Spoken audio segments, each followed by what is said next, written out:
Dear students, a very warm welcome to all of you in my today's lecture of Operations Research.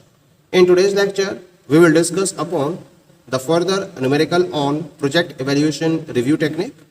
The question is as follows. A promoter is organizing a sports meeting. The relationship among the activities and time estimates are shown as follows.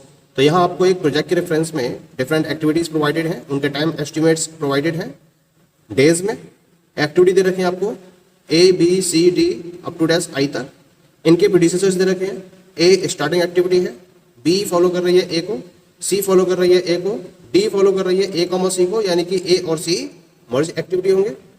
E follow कर रही है B को, F follow कर रही है D comma E को, यानी कि D और E मर्ज एक्टिविटी होंगे। G फॉलो कर रही है E को, H फॉलो कर रही है E कॉमा F को, यानी कि E और F मर्ज एक्टिविटी रहेंगे। I फॉलो कर रही है G कॉमा H को, यानी कि G और H ये दोनों भी मर्ज एक्टिविटी रहेंगे। इस तरीके से हम इसको प्रोजेक्ट को ड्रॉ करेंगे, इनके प्रीडिसेसर्स को ध्यान में रखते हुए। अब इसके साथ साथ आपको मोस्ट लाइकली ऑप्टिमिस्टिक और पेसिमिस्टिक टाइम दे रखे हैं डिफरेंट एक्टिविटीज के। क्या करना है आपको यहाँ पर? Draw the network diagram for the project and also compute the expected time and variance for each activity. तो यहाँ आपको नेटवर्क डायग्राम को ड्रॉ करते हुए उसके साथ साथ एक्सपेक्टेड टाइम और वेरिएंस निकालना है हर एक्टिविटी के रेफरेंस में। इसके साथ साथ क्या फाइंड आउट करना है आपको? Critical path and expected project completion time. That is clear. तो हम क्या करेंगे, अब हम इस पर्टिकुलर प्रोजेक्ट के रेफरेंस में जो एक्टिविटीज दे रखी है उनके एक्सपेक्टेड टाइम को कैलकुलेट करेंगे। और इस एक्सपेक्टेड टाइम को कैलकुलेट करने के लिए हम एक प्रॉपर फॉर्मूला यूज करेंगे। फॉर्मूला क्या है? TE is equal to TO plus 4TM plus TP divided by 6। और इसके साथ साथ हम वेरिएंस भी निकालेंगे, और वेरिएंस के लिए हम फॉर्मूला यूज करेंगे TP माइनस T0 अपॉन 6 इसका होल स्क्वायर। ठीक है, तो ये मैंने ऑलरेडी टेबल ड्रॉ कर रखी है जिसमें मैंने हर एक्टिविटी के रेफरेंस में उसके optimistic time, most likely time और पेसिमिस्टिक टाइम को डिफाइन कर रखा है। ठीक है, अब हम इसके एक्सपेक्टेड टाइम को कैलकुलेट करते हैं। पहले एक्टिविटी एक ही बात करते हैं। 7 चौक 28, 28 और 3, 28 और 3 31 और 10 41 और 1 42। 42 को 6 से डिवाइड करोगे तो ये आ जाएगा 7 डेज। ठीक है, ऐसे इसकी बात करेंगे। 21 चौक 84, 84 और 10 94 और 4 98, 98 और 8 106, 6 और 20 126। 126 को आप जब 6 से डिवाइड करोगे तो 6 दूनी 12, 6 एकम 6 21 आ गए। ऐसे इसकी बात करेंगे। 14 को 56, 56 और 10 66 और 1 67, 67 10 67 और 10 77 और 7 84। 84 को आप 6 से डिवाइड करोगे तो 14 आ जाएगा। 14 6 84। ठीक है, इसकी बात करेंगे तो 2 चौक 8 और 2 10 और 2 12, 12/6 यानी कि 2 आ जाएगा इसका 3.5। इसको 4 गुना करेंगे, 4 3 12 और 2 14 हो जाएगा। ये 14 2 16, 16 और 8 24, 24/6 यानी कि 4 आ जाएगा इसका। 14 चौका 56, 56 और 10 66, 66 1 67, 67 और 20, 6 और 2 8 87, 87 87 को आप 6 से डिवाइड करिए तो 6 एकम 6 और 2 8 27, 6 चौक 24 और 3 27, 30, 6 5 30, 14.5। इसका निकालेंगे तो 4 चौक 16 और 3 17 और 5 22, 4 चौक 16 और 3 19, 19 और 5 24, 24/6, 6 चौक 24, 4 आ जाएगा इसका। 4.5 का आप 4 गुना करेंगे तो 4 चौक 16 और 2 18, 18 और 4 22, 22 और 8 30, 30/6 यानी कि 5 डेज आ जाएगा। इसका निकालेंगे तो 2 × 4 8 और 1 9 और 4 13, 13 अपॉन 6 तो 6 दूनी 12 और 1 13, 6 एकम 6 और 4 10, 6 7 42, 2.17 आ जाएगा इसका। तो इस तरह से हमने हर एक्टिविटी के रेफरेंस में एक्सपेक्टेड टाइम को कैलकुलेट कर लिया है। अब हम डिटरमाइन करेंगे वेरिएंस। तो वेरिएंस के लिए फॉर्मूला है TP माइनस T0 अपॉन 6 इसका होल स्क्वायर। ठीक है, तो कैलकुलेट करिए एक्टिविटी A के लिए। 11 माइनस 3 8, 8 अपॉन 6 का मतलब 4/3 और 4/3 का स्क्वायर करोगे तो 16/9 आ जाएगा। ठीक है, ऐसे इसके निकालेंगे। 28 माइनस 14, 14 बचेगा। 14/6 का मतलब आ जाएगा 2 से 14, 2 दिए 6, 7/3 और 7 का स्क्वायर 49 और 9 का 3 का स्क्वायर 9, 49/9। 17 में से 11 गया 6, 6/6 यानी कि 1 का स्क्वायर 1, 2 माइनस 2 0, 0 का स्क्वायर 0, 8 माइनस 2 6, 6/6 यानी कि 1 का स्क्वायर 1, 21 माइनस 10 यानी कि 11 और 11/6 का स्क्वायर आएगा 121/36। ये इसका वेरिएंस हो जाएगा। 5 में से 3 है 2, 2/6 यानी कि 1/3 और 1/3 का स्क्वायर 1/9। 8 में से 4 है 4, 4/6 यानी कि 2/3 और 2/3 का स्क्वायर आएगा 4/9। 4 में से क्या 3, 3/6 का मतलब 1/2 और 1/2 का स्क्वायर आएगा 1/4। तो इस तरह से हर एक्टिविटी के रेफरेंस में हमने वेरिएंस को कैलकुलेट कर लिया है। अब हम ड्रॉ करेंगे प्रोजेक्ट नेटवर्क डायग्राम। तो प्रोजेक्ट नेटवर्क डायग्राम को ड्रॉ करने के लिए हम देखेंगे पहले स्टार्टिंग एक्टिविटी को। स्टार्टिंग एक्टिविटी है ए, तो यहां मैंने ए को नोट कर दिया। This is the starting activity ए, ठीक है। अब देखिए बी और सी दोनों ए को फॉलो कर रही है, तो यहां से मैंने डी और सी,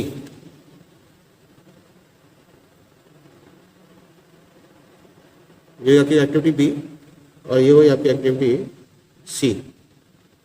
ए का टाइम ड्यूरेशन हमने नोट करा है, that is equal to 7 days. B का है 21 डेज और सी का टाइम ड्यूरेशन आपके पास 14 डेज, ठीक है। नेक्स्ट डी फॉलो कर रही है ए कॉमा सी को, तो ए कॉमा सी दोनों को मुझे मर्ज करना पड़ेगा, तो इसको मुझे डमी एक्टिविटी से ऐड करना होगा। तो मैंने ए को सी से डमी एक्टिविटी से ऐड कर दिया, ठीक है। अब इससे एक्टिविटी आई आपकी डी।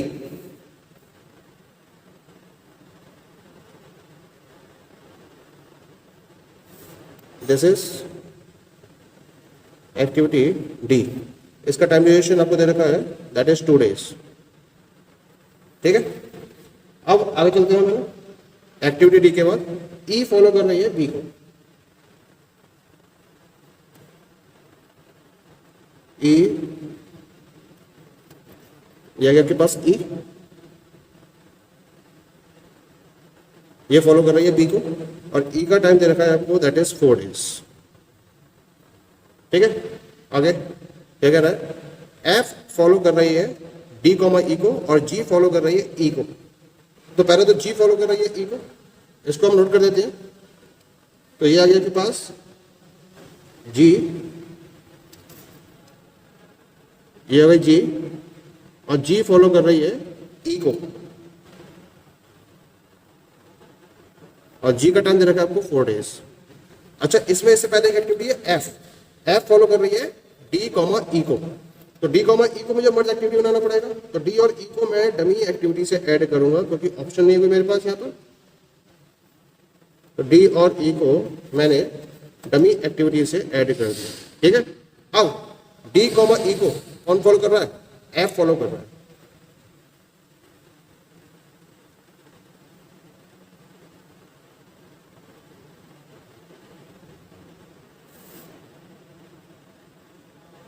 ये आ गया एफ। एफ का टाइम ड्यूरेशन कितना दे रखा है, 14.5, ठीक है। नाउ एच फॉलो कर रहा है ई कॉमा एफ को, एच फॉलो कर रहा है ई कॉमा एफ को। तो ई कॉमा एफ के लिए मुझे क्या करना पड़ेगा, दोनों को मर्ज करना पड़ेगा। तो ये ई और एफ,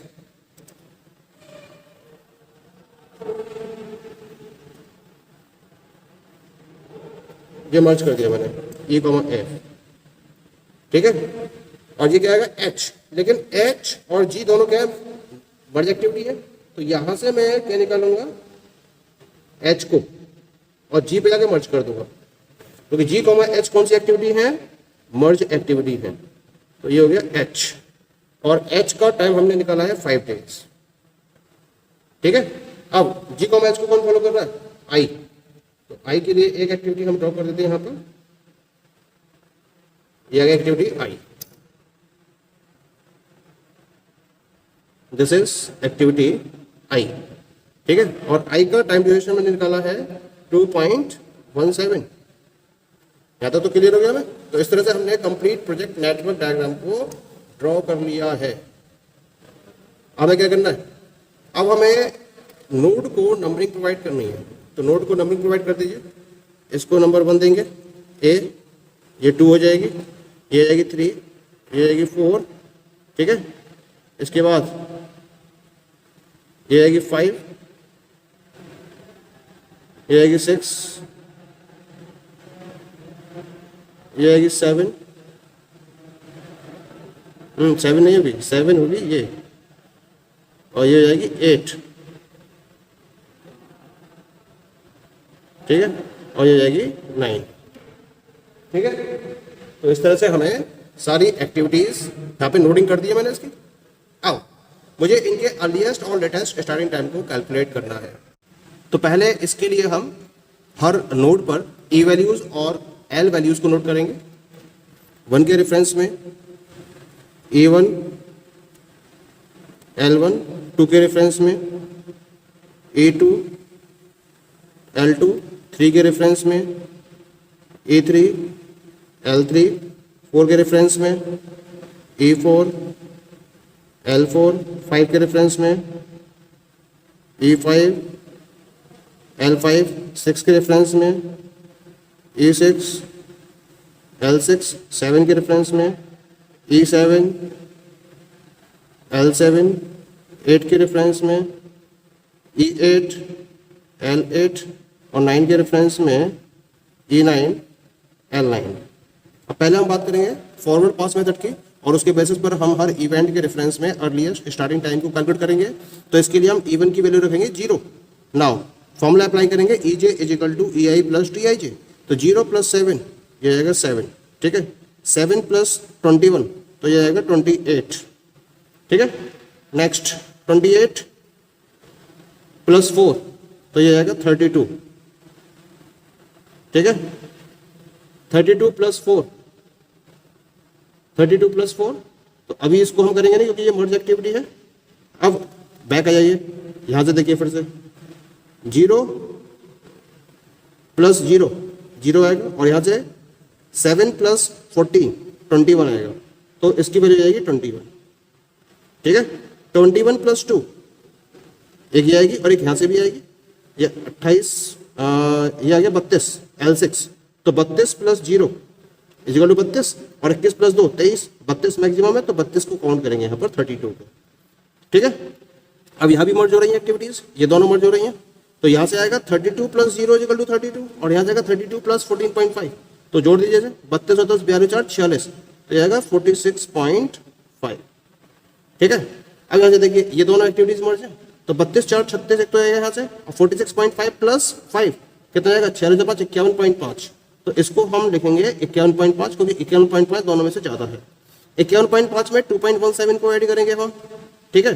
तो ये जाएगा आपके पास 7 और 5 और 1 6 6 और 51 2 53 53.67, ठीक है। तो इस तरह से हमारे पास वैल्यू आ गई 53.67।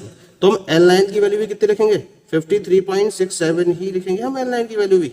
अब हम यूज करेंगे बैकवर्ड पास मेथड, और बैकवर्ड पास मेथड का यूज करते हुए हम L वैल्यूज यानी कि लेटेस्ट स्टार्टिंग टाइम को कैलकुलेट करेंगे। इसके लिए हम फॉर्मूला अप्लाई करेंगे Li is equal to LJ - TIJ। तो इसके बेसिस पर हम डिफरेंट इवेंट्स के लेटेस्ट स्टार्टिंग टाइम को कैलकुलेट कर लेते हैं। 53.67 - 2.17 तो ये आएगा 51.5, ठीक है।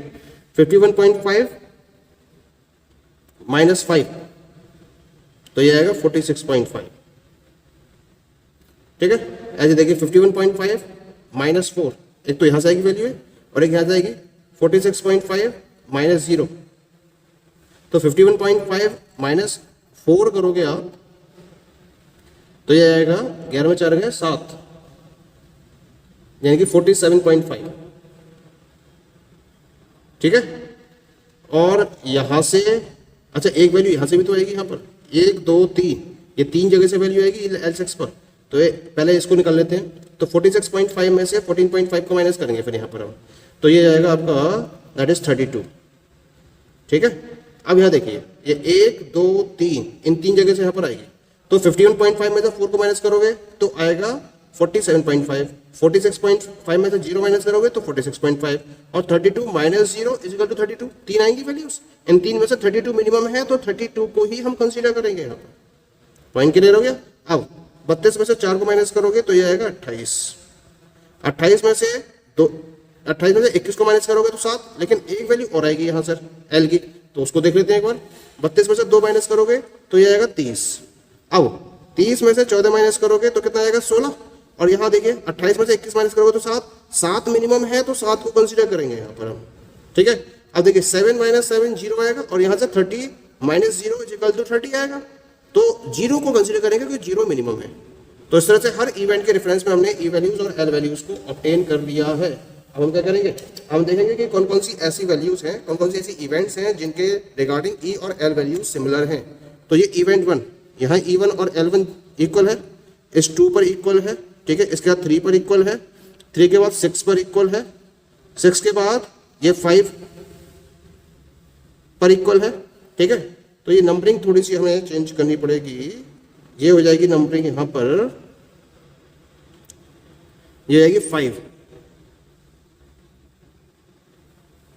और ये आएगी नंबरिंग 6, ये आएगा E5 और ये आएगा L5, ये आएगा E6 और ये आएगा L6, ठीक है। अब इस पर इक्वल है, इसके बाद यहाँ इक्वल है 6 पर, 6 के बाद 7 पर इक्वल है, 7 के बाद 8 पर इक्वल है, और 8 के बाद 9 पर इक्वल है। तो हमारा जो क्रिटिकल पाथ है वो क्या होगा, 1 से 2 की तरफ मूव करेंगे, फिर हम 2 से 3 की तरफ मूव करेंगे, फिर हम मूव करेंगे 3 से 5 की तरफ, फिर मूव करेंगे हम 5 से 6 की तरफ, ठीक है। इसके बाद मूव करेंगे हम इस तरफ 6 से 7 की तरफ, 7 से फिर हम जाएंगे 8 की तरफ, और 8 से हम मूव करेंगे 9 की तरफ। क्लियर हो गया यहाँ तक, नो प्रॉब्लम। यानी कि हमें अब क्रिटिकल एक्टिविटीज फाइंड आउट हो चुकी हैं, तो इनको हम नोट कर लेते हैं। क्रिटिकल एक्टिविटीज कौन कौन सी होंगी, क्रिटिकल एक्टिविटीज होंगी हमारी, देख लीजिए यहाँ पर, critical activities is equal to A, B, E, F, H, I। या फिर हम कह सकते हैं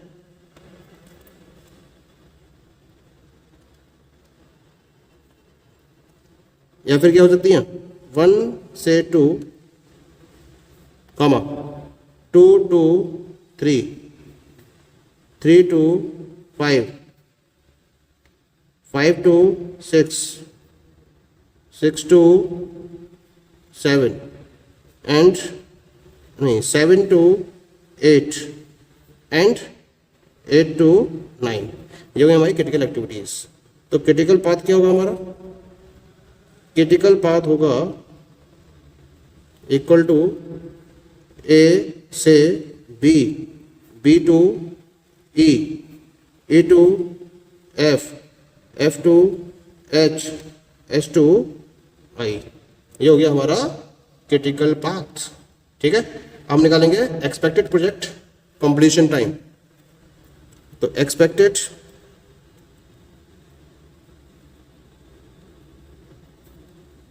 प्रोजेक्ट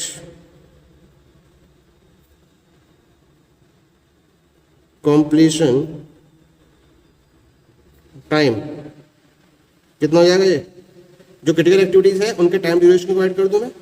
तो ए का टाइम ड्यूरेशन है आपके पास 7 डेज, बी का टाइम ड्यूरेशन है आपके पास 21 डेज, ई का टाइम ड्यूरेशन आपके पास 4 डेज, एफ का है 14.5 डेज, एच का है 5 डेज, और आई का है 2.17 डेज, ठीक है।